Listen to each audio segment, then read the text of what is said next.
ఈ వీడియోలో మీకు శ్రీ గుంటి సుబ్రహ్మణ్యేశ్వర స్వామి దేవాలయాన్ని అయితే చూపించబోతున్నాను. అసలు ఈ దేవాలయానికి ఏమైనా ప్రత్యేకత ఉందా అంటే ఖచ్చితంగా ఉందని చెప్పొచ్చు ఫ్రెండ్స్. ఎందుకంటే ఇక్కడ స్వామివారు దేవాలయంలో స్వయంభూ ఉద్భవమూర్తిగా అయితే వెలిసినాడు. అంతేకాకుండా స్వామివారికి కింద నైరుతి భాగాన ఒక చిన్న గుంట అయితే ఉంది. అందులో 365 రోజులు నీరు ఊరుతూనే ఉంటాయి. అలాగే స్వామివారి అభిషేకానికి కానీ లేదా భక్తాదులకి తీర్థాలకు కానీ ఆ గుంటలో నుంచి నీరు ఎన్ని తీసుకుంటామో అన్నీ ఊరుతాయి. అలాగని ఆ గుంట నిండి బయటకైతే నీరు అట్లా రావు. సేమ్ ఆ గుంటకి ఎన్ని ఉంటాయో అన్నీ వస్తాయి.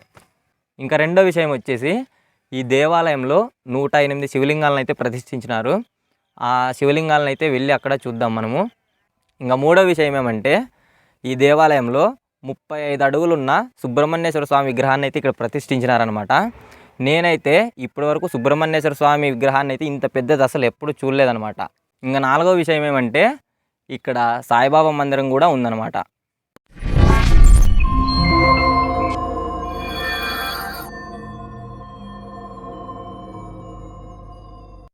Hi friends, welcome back to our channel Raju creates.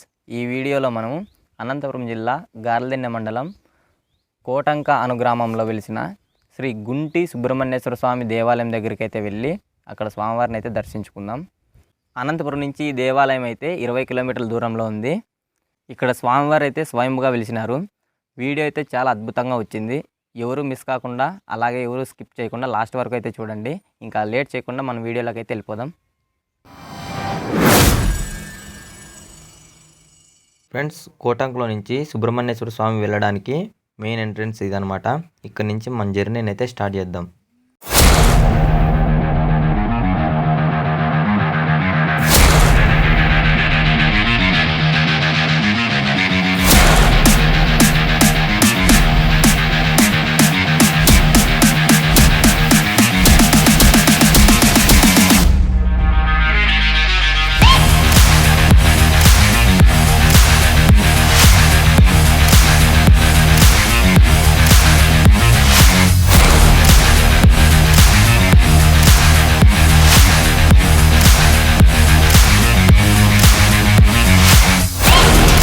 Hi friends, మనమైతే ఇప్పుడు కోటంకలో ఉన్న సుబ్రహ్మణ్యేశ్వర స్వామి యొక్క ముఖద్వారం దగ్గర అయితే ఉన్నాము. ఇక్కడికి రాగానే మనకి 2 దారులు అయితే కనిపిస్తాయి.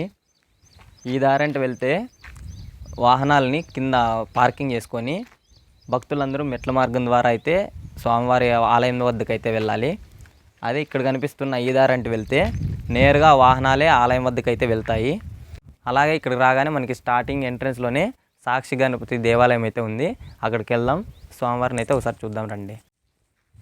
ఇప్పుడైతే మనం సాక్షి గణపతి దగ్గర అయితే ఉన్నాము. ఒకసారి స్వామివారిని అయితే చూడండి. ఈ సాక్షి గణపతికి ఎడమ వైపునే అశ్వత్థ నారాయణ స్వామి కళ్యాణ కట్ట అయితే ఉంది. అటువైపు ఒకసారి అక్కడ చూడండి. అక్కడికి వెళ్ళి మనం చూద్దాం రండి. ఈ అశ్వత్థ నారాయణ స్వామి కళ్యాణ కట్టపై నాగదేవతల విగ్రహాలు ఉన్నాయి. ఇప్పుడు మనం దర్శించుకుందాం. ఇక్కడ నుంచి మనం ఇప్పుడు మెట్ల మార్గం వైపు అయితే వెళ్తున్నాం. అనంతపూర్ నుంచి కోటంకకు ప్రతిరోజు బస్సు సౌకర్యం అయితే కలదు. కానీ ఆదివారం మాత్రమే ప్రత్యేకంగా బస్సు దేవస్థానం దగ్గరికి అయితే వెళ్తుంది. ఫ్రెండ్స్, మనం ఇప్పుడు పార్కింగ్ ఏరియాలోకి వచ్చాము. ఇక్కడ కనిపిస్తున్న ఈ ఏరియాలో మనం వెహికల్ అన్నింటినీ పార్కింగ్ చేసుకోవచ్చు. మనమైతే ఇప్పుడు స్వామివారి మెట్ల మార్గం దగ్గర అయితే ఉన్నాము. ఇక్కడ నుంచి మెట్ల మార్గం నుంచి వెళ్ళి మనం స్వామివారిని అయితే దర్శించుకుందాం రండి, వెళ్దాం.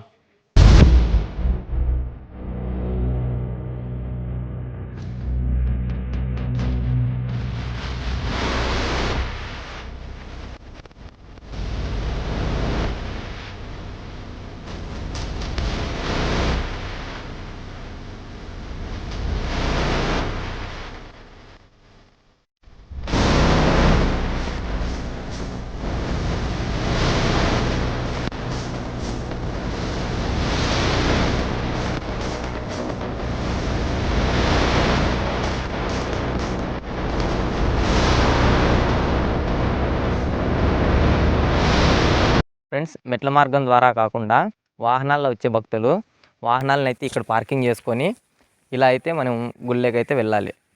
ఈ గుడికి ఒక చిన్న చరిత్ర అయితే ఉంది. అదేమంటే పూర్వము ఇదంతా పెద్ద అటవీ ప్రాంతము. మునులందరూ ఇక్కడ తపస్సు చేసుకునేవారు కాబట్టి అప్పట్లో దీనిని తపోవనం అని పిలిచేవారు.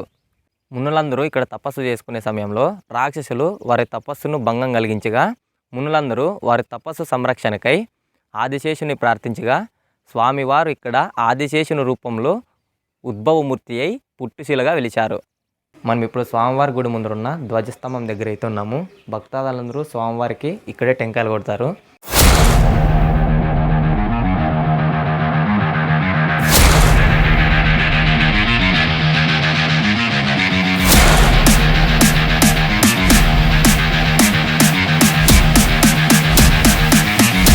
ఫ్రెండ్స్, ఇప్పుడు మనం స్వామివారి గుడిలోకి వెళ్ళి స్వామివారిని దర్శించుకొని అలాగే స్వామివారి గర్భగుడిలో ఊరుతున్న నీళ్ళ గురించి తెలుసుకుందాం.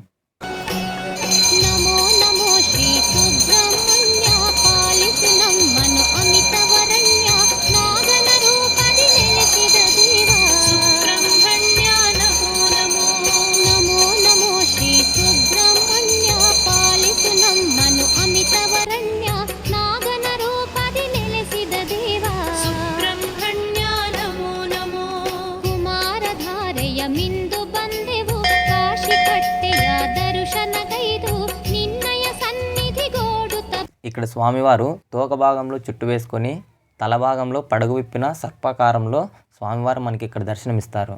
స్వామివారు ఇక్కడ పుట్టుశిల సాక్షాత్గా వెలిసినటువంటి దేవుడు. గుండు ఆకారంలో స్వామివారు ఇక్కడ సాక్షాత్కరించినారు. పూర్వమంతా ఇది తపోవనం మనుషులు సంచారం చేయలేనటువంటిది అడవి ప్రాంతం కాబట్టి మునీశ్వరులంతా ఇక్కడ తపస్సు చేసేటువంటి వాళ్ళు. వాళ్ళ తపస్సు రక్షణ కోసము రాక్షసులు భంగం కలిగిస్తున్నారని చెప్పి వాళ్ళ తపో రక్షణ కోసము ఆదిశేషుని ప్రార్థన చేసినారు ఇక్కడ. ఆ విధంగా ఆదిశేషుని ప్రార్థన చేసిన దానికి ఆయన వాళ్ళ ప్రార్థనను ఆలకించి స్వామివారి సాక్షాత్కారం నిజరూపం చూపించి అలాగే శిలరూపం దాల్చినాడు. అందుకనే గుంటిలోనే వెలిసినాడు కాబట్టి గుంటి సుబ్బరాయుడు అని స్వామిని కొలుస్తారు. అక్కడ కింద నీళ్లు ఉంటాయి. స్వామి కింద ఎప్పుడు నీళ్లు నిరంతరం 365 నిన్ననే నీళ్ళు వస్తూనే ఉంటాయి. 6 అడుగులు ఉంటుంది లోతు, కిందంతా బండ కంప్లీట్గా, అయినా కూడా నీళ్ళు వస్తూనే ఉంటాయి. అదే స్వామివారి విశేషము. కింద ప్రతిష్టమూర్తి స్వామి ఇక్కడ స్వయంగా వెలిసడము, అక్కడ నీళ్ళు ఉండడం ఈ క్షేత్ర ప్రభావం, క్షేత్ర మహిమ. ఇక్కడ మాఘమాసంలో స్వామికి ఉత్సవాలు కూడా ఉంటాయి. 3వ ఆదివారం బ్రహ్మరథోత్సవం పెద్ద తేరు, 4వ వారం చిన్న తేరు. అదేవిధంగా శ్రావణ మాసము కార్తీక మాసంలో కూడా విశేషంగా పర్వదినాలు స్వామివారి అనుగ్రహం ఉంటుంది. ప్రతి ఆదివారం మంగళవారం కూడా విశేషంగా భక్తులు వచ్చి స్వామిని దర్శనం చేసుకొని వాళ్ళ కోరికలు మొక్కులు తీర్చుకొని పోతుంటారు. స్వామి క్షేత్ర మహిమ.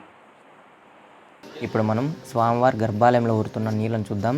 ఇంతకుముందు ఇక్కడ గర్భగుడి లేనందువలన స్వామివారి దగ్గర ఊరుతున్న నీళ్లను ప్రత్యక్షంగా చూసి స్వామివారిని తాకి భక్తులు స్వామివారిని దర్శనం చేసుకునేవారు. ఈ గుంటలో సంవత్సరం అంతా 365 రోజులు నిరంతరం నీళ్లు ఇక్కడ ఊరుతూనే ఉంటాయి. ఇదే ఇక్కడ స్వామివారి ప్రత్యేకత. స్వామివారి గర్భగుడిలో ఊరుతున్న నీళ్లను స్వామివారి అభిషేకానికి అలాగే భక్తులకు తీర్థప్రసాదాలకు ఈ నీళ్ళని ఉపయోగిస్తారు. ఇక్కడికి వచ్చిన భక్తులు కూడా ఈ నీళ్ళని పంట పొలాలకు ఇళ్లలో చల్లుకోవడానికి ఈ నీళ్ళనే తీసుకెళ్తారు. ఫ్రెండ్స్, ఇక్కడ మాఘమాసంలో స్వామివారికి ప్రత్యేకంగా 3వ ఆదివారం రథోత్సవము అలాగే 4వ ఆదివారం చిన్న తేరు ఉంటుంది. అంతేకాకుండా ఇక్కడ శ్రావణ మాసంలోను కార్తీక మాసంలోను ఇక్కడ స్వామివారికి ప్రత్యేకంగా ప్రతి ఆదివారం రోజున పూజలు జరుగుతాయి. ఇప్పుడు మనము స్వామివారి కుడివైపునున్న శివాలయంలో ఉన్నాము. ఇప్పుడు మనం నంది విగ్రహాన్ని దర్శించుకుందాము. అలాగే లింగ రూపంలో ఉన్న పరమశివుని దర్శించుకుందాము. స్వామివారికి ఎడమ వైపున అయ్యప్ప స్వామి గుడి అయితే ఉంది. ఇప్పుడు మనం స్వామివారి దర్శనం చేసుకుందాం. ఫ్రెండ్స్, మనం ఇప్పుడు 108 శివలింగాల దగ్గర ఉన్నాము. ఒకసారి వెళ్ళి చూద్దాం రండి. లోపలికి రాగానే మనకి కనిపించే మొదటి శివలింగం ఇది. తర్వాత ఇక్కడ మనకి రాగానే బసవేశ్వరుడు అయితే ఉన్నాడు. ఒకసారి చూడండి. ఇక్కడున్న అన్ని శివలింగాల్లో అక్కడ కనిపిస్తున్నది అయితే పెద్ద శివలింగము. ఒకసారి చూడండి. ఫ్రెండ్స్, ఈ శివలింగాల ప్రత్యేకత ఏమంటే ఇక్కడున్న ఈ 108 శివలింగాలన్నింటినీ ఒక పెద్ద శివలింగ ఆకారంలో అయితే ప్రతిష్ఠించబడ్డాయి. అక్కడున్న పెద్ద శివలింగం దగ్గరికి వెళ్ళి మనం దర్శించుకుందాం రండి. ఫ్రెండ్స్, మనకి ఇక్కడ కనిపిస్తున్న ఈ ఏరియా అంతా స్వామివారి కింది భాగం అనమాట. అలాగే ఇక్కడ చూడండి ఒకసారి, ఇక్కడ కనిపించేదంతా స్వామివారికి తల భాగం అనమాట. ఇట్లాంటి షేప్ ఉంటుంది కదా స్వామివారిది, తల భాగం అనమాట ఇదంతా. ఈ ఏరియా కొంచెం ఇరుగ్గా ఉండడం వలన వ్యూ అయితే సరిగ్గా కనిపించకపోవచ్చు. ఇక్కడ కనిపిస్తున్న ఈ దారి పెద్ద శివలింగం దగ్గరికి అయితే వెళ్ళడానికి. ఒకసారి వెళ్ళి చూద్దాం రండి. ఇప్పుడు మీరు చూస్తున్నది 108 శివలింగాలలో అన్నిటికన్నా పెద్ద శివలింగం. ఫ్రెండ్స్, ఇప్పుడు మనం సాయిబాబా మందిరంలో ఉన్నాము. మనం స్వామివారిని దర్శించుకుందాం. ఫ్రెండ్స్, మనమైతే ఇప్పుడు దాదాపు 35 అడుగులున్న సుబ్రహ్మణ్యేశ్వర స్వామి విగ్రహం వద్ద అయితే ఉన్నాము. ఇక్కడ ఈ విగ్రహంతో పాటు నాగలింగేశ్వర స్వామి విగ్రహము మరియు నందీశ్వర స్వామి విగ్రహం కూడా ఉన్నాయి. అలాగే ఈ విగ్రహాలు ఫిబ్రవరి 14, 2021 సంవత్సరంలో అయితే ప్రతిష్ఠించబడ్డాయి. ఇప్పుడైతే నేను సుబ్రహ్మణ్యేశ్వర స్వామి విగ్రహాన్ని అయితే మీకు చూపించబోతున్నాను. ఒకసారి చూడండి ఫ్రెండ్స్. మనం స్వామివారి దగ్గరికి పైకి వెళ్ళి స్వామివారిని దగ్గర నుంచి అయితే చూద్దాం. ఒకసారి రండి చూద్దాము.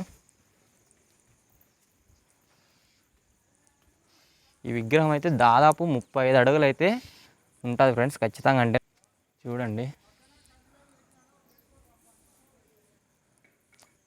నీ వీడియో కంప్లీట్ అయ్యేదానికి నైట్ అయింది. కొంచెం వ్యూ మిస్ అయ్యింటే ఎలాగైనా అడ్జస్ట్ చేసుకోండి.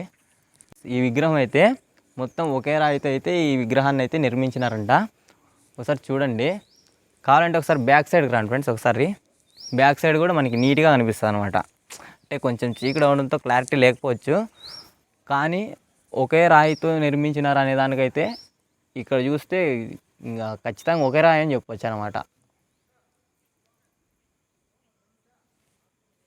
ఫ్రెండ్స్, ఇప్పుడు మీరు చూస్తున్నదైతే నాగలింగేశ్వర స్వామి అన్నమాట. ఇక్కడ చూడండి, స్వామివారికి పైన పడగలాకారం కూడా ఉంది. అలాగే ఇక్కడ మనకి స్వామివారికి ముందు భాగంలో నందీశ్వరుడు కూడా ఉన్నాడు. నందీశ్వర స్వామి విగ్రహం చూడండి.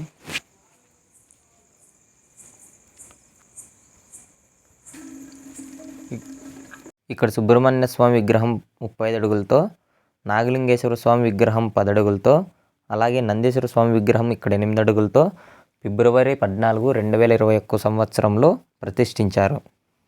ఇప్పుడు మనం ఈ దేవాలయంలో ఉన్న భోజనశాల దగ్గర అయితే ఉన్నాము.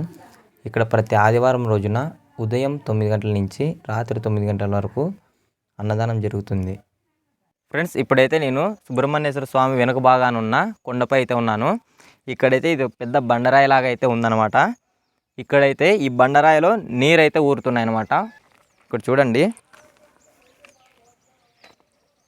ఇదిగో చూడండి ఫ్రెండ్స్, ఇక్కడ